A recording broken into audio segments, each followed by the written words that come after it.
하는 생각을 해봅니다. 44장 오늘 본문에서도요, 하나님에 대해서 그리고 우상에 대해서 비교해가면서 말씀을 하는데, 하나님에 대해서 뭐라고 말씀을 하는가? 2절에 보면 너를 지으며 너를 모태에서 조성하고 너를 도와줄 여호와, 그런 말씀을 하세요. 그러니까 지금 하나님이 유다 백성들에게 왜 자꾸 이렇게 하나님의 자기 계시, 하나님이 누군가를 이렇게 말씀하시는가? 유다 백성들이 하나님을 떠나고 불순종 또 불신앙에 빠진 것은 하나님에 대한 지식이 결여되어 있기 때문에 그런 겁니다. 우리가 신앙생활을 하면서 이게 정도를 가지 않고 말씀대로 가지 않는 것은요, 하나님에 대한 지식이 결여돼서 그런 거예요. 아무리 강조해도 부족하지 않은 것은 우리는 하나님을 아는 것만큼 하나님을 신뢰하고요, 하나님을 아는 것만큼 섬겨요. 그건 어쩔 수가 없어요. 무조건 믿어라, 이것은 너무 어리석은 생각이고요, 무조건 믿으라는 것은 굉장히 모순입니다. 아는 것이 없는데 어떻게 믿어요? 그렇잖아요. 그게 우상, 잘못하면 유다 백성들처럼 우상 숭배하기 쉬워요.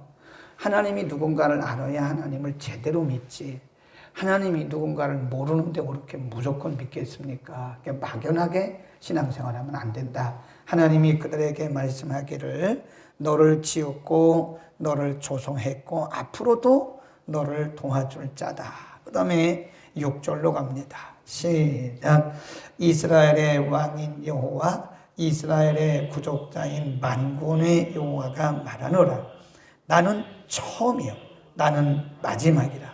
나 외에 다른 신이 없는. 이 말씀 하시려고 그러는 거예요. 지금 하나님이 계속해서 지금 하나님이 누구신가에 대해서 자기 자신을 계시하시는 것은 이 말씀 하시는 거예요. 나 외에는 다른 신이 없다. 응? 유다 백성들이 그 밑에 보면 이제 우상에 대한 말씀이 10절부터 쭉 나오는데, 정말 무익한 우상을 숭배하는 거예요. 무익한 우상들을 두고 신당을 두고 거기 가서 경배하는 거예요. 하나님 이 말씀 하시려고 그런 거다. 그 다음에 하나님이 약속을 하십니다. 3절입니다. 3절. 대저 내가 가난한 자에게 물을 주고 마른 땅에 시내가 흐르게 하고 나의 신을 내 자손에게, 나의 복을 내 후손에게 줄 것이다. 그들이 풀 가운데서 솟아나기를 시냇가에 버들같이 할 것이다. 이게 무슨 말씀일까요?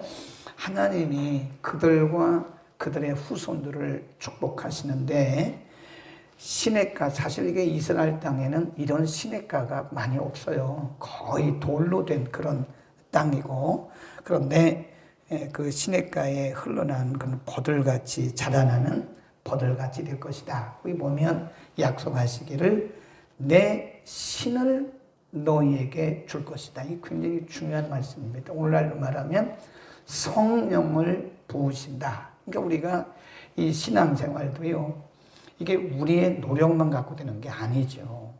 위에서부터 성령을 부어주셔야 깨닫기도 하고 우리의 믿음도 지키기도 하고 이것저것 하는 거지, 성령을 우리에게 붓지 않으시면, 다르게 말해서 우리가 성령의 도움을 받지 않으시면 우리가 할 수 있는 것은 아무것도 없어요. 그러니까 지금 하나님이 유다 백성들에게 말씀하시기를 나의 신을 너희 자손들에게 물붓듯 부어줄 것이다. 그러니까 바른 믿음으로 서도록 그들을 축복하시겠다. 그런 말씀이고요. 그 다음에 8절에 보면 이제 명령이죠. 이렇게 약속하신 다음에 명령하시기를 너희는 두려워 말며 겁내지 말라. 내가 예로부터 너희에게 돌리지 아니하였느냐? 공하지 아니하였느냐? 너희는 나의 증인이라. 나 외에 신이 있겠느냐?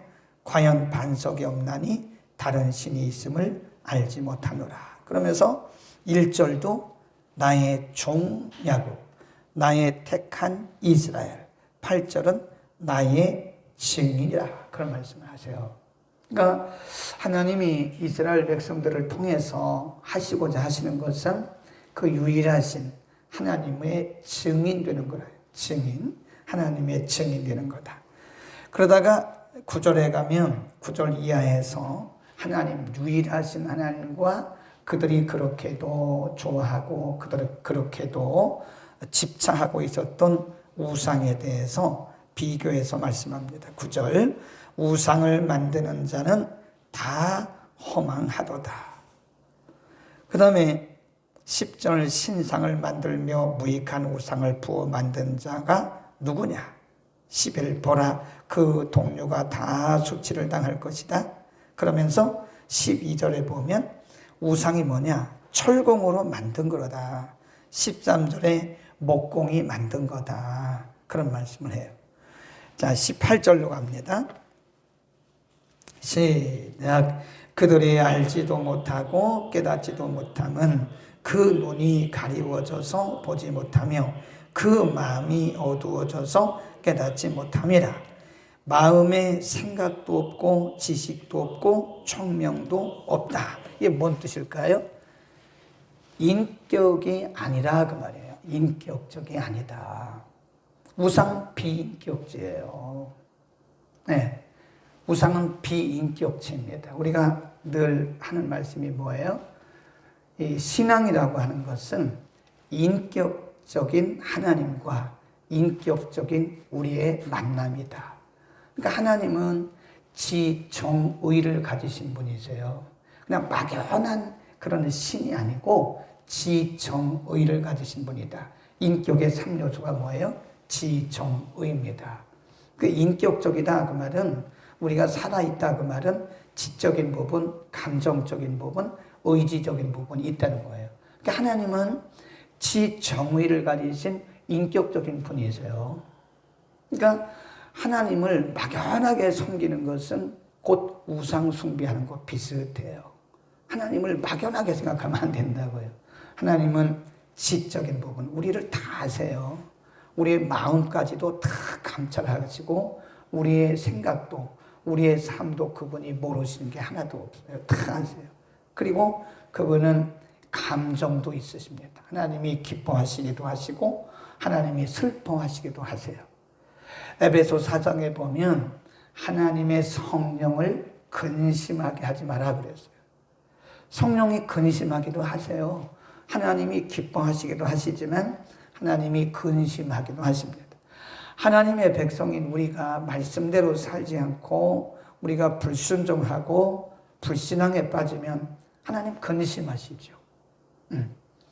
그 다음에 하나님에게는 의지적 결단도 있습니다. 모든 것을 결단하시는 것은 그분이 하시는 거예요. 그것을 우리는 의지적 결단이라 그럽니다.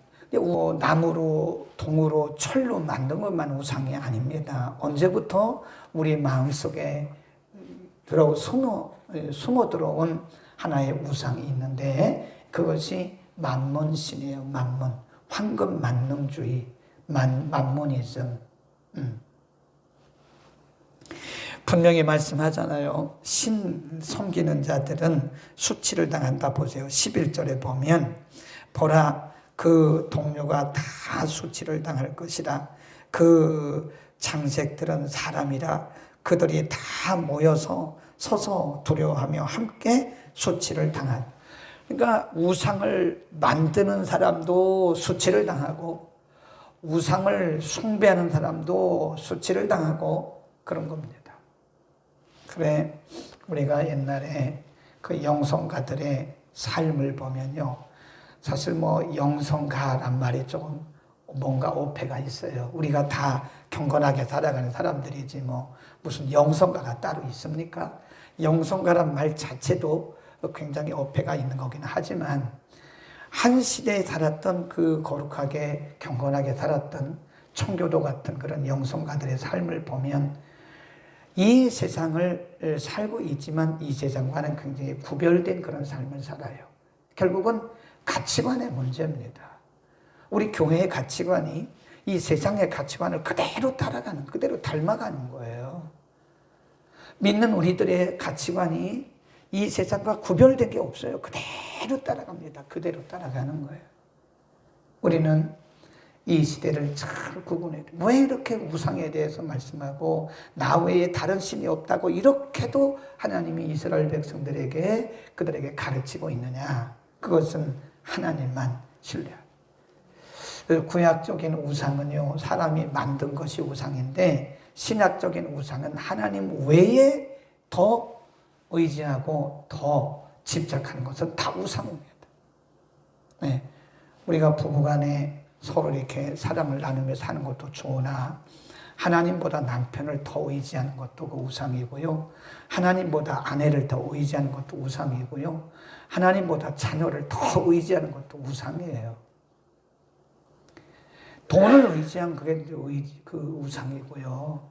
내 명예를 의지해도 그게 우상인 거예요. 하나님 외에는 우리는 어떤 것도 더 우리가 사랑해서는 안 되는 거죠. 그래서 세상의 정욕, 이걸 뭐라 그래요? 세상적, 사탄적, 그러잖아요. 사탄적, 마귀적, 정욕적, 그러잖아요. 마귀적이다. 네, 세상적이다. 정욕적이다. 육체적이다. 우리가 뭐 육신을 입고 있는 사람이기 때문에 이런 것들을 다 부인할 수 없으나 강조하는 것은 우리의 가치관과 우리의 시선을 어디에 두느냐, 이게 중요합니다. 여러분 보세요. 우리 교회가 이제 많이 이렇게 뭐 큰 건 좋지요. 그런데 우리가 하나님보다 교회를 더 숭배하면 안 돼요. 교회 건물을 더 숭배한다든지 교회 프로그램을 더 숭배한다든지, 하나님보다 더 이런 것들에 집중하다 보면 우리는 본질을 잃어버리게 되는 거예요. 그래서 우리가 늘 하는 얘기가 본질로 다시 돌아가자. 복음의 본질로 다시 돌아가고 말씀의 본질로 돌아가고 우리의 신앙의 본질로 다시 돌아가자 하는 거예요. 아멘. 우리는 시대를 잘 분별해 가면서 본질에, 뭐 이렇게 말하는 저도 사실은 본질에 온전히 선 것은 아니에요. 저도 봐도, 제가 저를 봐도 이건 아니다 하는 생각이 들 때는 있어요. 네. 모순이죠, 뭐. 네. 그러니까 인간이 그렇다니까요. 뭐 여러분은 아닌 것 같아요. 여러분도 마찬가지예요. 다 우리는 모순 속에 살고 있는데, 그러나 그것을 그러려고 살면 안 된다는 거예요. 저도 모순, 여러분도 모순이죠. 네. 그러나 우리가 하나하나 이렇게 고쳐가면서 본질에 집중해서 나가야지. 뭐 세상이 다 그런 건데 뭐. 그래 하고 우리가 그것을 합리화하면 우리는 종욕적, 마귀적으로, 세상적으로 몰락하고 만다는 거예요. 우리가 비록 모순은 있지만, 저도 있고 여러분도 모순이 있지만, 그러나 이것을 하나하나 바꿔가면서 우리가 본질적으로 나가야 된다. 아멘. 오늘도 우리가 하나님 외에는 어떤 것도 없다는 오직 하나님 중심으로 살 수 있기를 축원합니다. 기도하겠습니다. 거룩하신 우리 아버지, 참 감사합니다.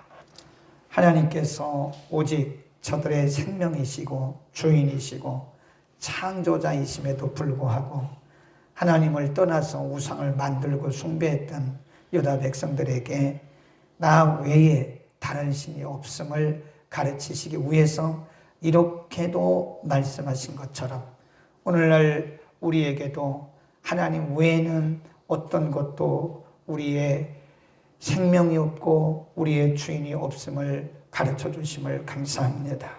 우리도 모르는 가운데, 나도 모르는 가운데 세상적이고 육체적이고 정욕적이고 마귀적인 일에 우리가 점점점 빠져들고 있지는 않는지, 날마다 우리 자신을 돌아보면서 복음의 본질로 돌아가기를 애쓰고 힘써 하나님이 기뻐하시는 온전한 믿음에 이를 수 있도록 우리 모두를 하나님 축복하여 주옵소서. 하나님, 우리는 얼마나 많은 경우에 자기 모순에 빠져 살고 있는지 모릅니다. 주님, 우리의 눈을 더욱더 밝혀 우리 주님만 바라보게 하시고 복음의 본질에 우리가 집중할 수 있도록 날마다 새롭게 하여 주옵소서. 예수 그리스도의 이름으로 기도드립니다. 아멘.